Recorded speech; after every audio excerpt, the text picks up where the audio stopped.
नमस्कार मंडळी, सगळ्यात आधी सर्वांना श्री स्वामी समर्थ. तुम्हाला ही म्हण माहितीच असेल की लाखांचा खळखळाट आपल्या खिशात असावा, पण त्याच्या मागे 5 रुपयाचा पण तळतळाट कोणाचा नसावा. कोणाचीही हाय लागून घेऊ नये, त्याचे भयंकर परिणाम भोगावे लागतात. काही लोकांना पटणारही नाही हा विषय तळतळाट, पण ज्यांनी अनेकांचा तळतळाट घेतला आणि त्यांचे भोग ते भोगत असतात त्यांना नक्कीच पटेल.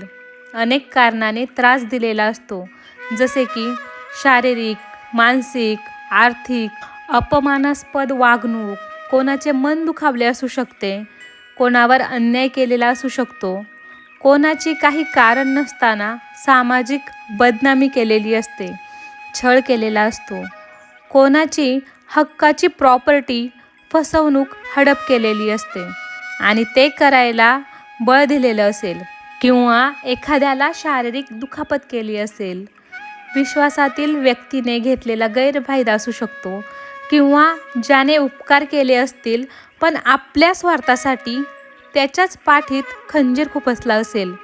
त्रासाचे कुठलेही कारण असो, वरील गोष्टींचा समोरच्या व्यक्तीला प्रचंड त्रास होत असतो. तो खूप दुःखी होतो, त्याचे मनोबल कमकुवत होत असते.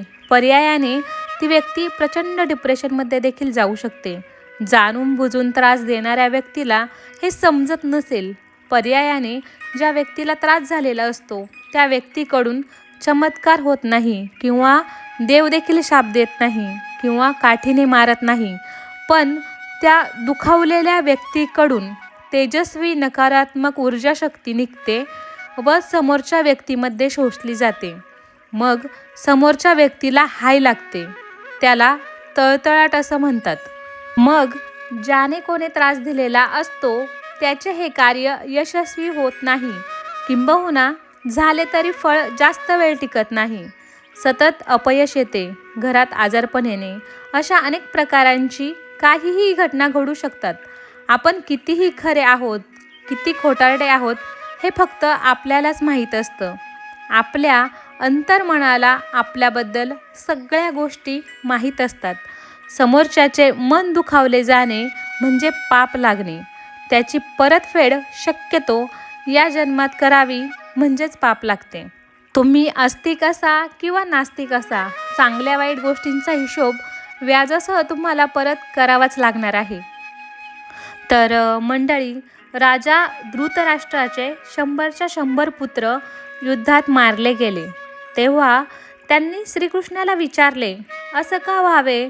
मी पूर्ण जीवनात माझ्या असे कोणतेही महापाप केले नाही ज्याच्या परिणाम स्वरूपात माझ्या सर्वच्या सर्व पुत्रांचा मृत्यू आपल्या डोळ्यांसमोर व्हावा आणि ते सोसणे माझ्या नशिबी यावे. तेव्हा भगवान श्रीकृष्णाने धृतराष्ट्र राजाला आपले पूर्वजन्म पाहण्याची दृष्टी दिली. धृतराष्ट्र राजाने दिव्यदृष्टीद्वारे पाहिले की साधारण 50 जन्मापूर्वी तो एक पारधी होता आणि पक्षी पकडण्यासाठी त्याने एका वृक्षाला आग लावली होती. आग लागताच बरेचसे पक्षी उडून गेले, मात्र आगीची झळ लागल्याने कित्येक पक्षी आंधळे झाले, तर पक्ष्यांची 100वर लहान पिल्ले उडू न शकल्याने आगीत होरपळून मृत्युमुखी पडली.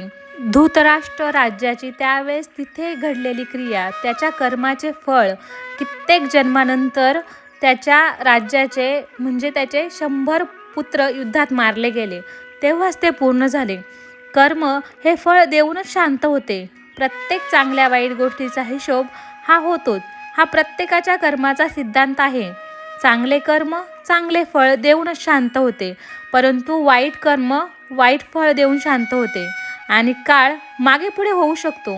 हा कर्माचा सिद्धांत आहे की क्रिया म्हटल्यावर प्रतिक्रिया होणारच. आपणच ठरवायचे आपले कर्म कसे हवे. शेवटी मंडळी, जसे ज्याचे कर्म असणार आहे तसे फळ त्याला ईश्वर देणार आहे. क्षणिक सुखांसाठी कोणीही नीतिभ्रष्ट का करावी? कथा सांगण्यामागचं तात्पर्य एवढंच आहे की कधीही कोणाचा तळतळाट घेऊ नका. तो कधी ना कधी आपल्याला फेडावा लागणारच आहे. तर मंडळी, तुम्हाला आजचा आपला हा व्हिडिओ कसा वाटला नक्की कमेंट करून सांगा. आवडला असेल तर लाईक करा, शेअर करा नवीन असाल तर चॅनलला सबस्क्राईब करा. आणि हो, व्हिडिओ शेवटपर्यंत पाहिला त्याच्यामुळे तुम्हा सर्वांचे मनापासून आभार. धन्यवाद. श्री स्वामी समर्थ.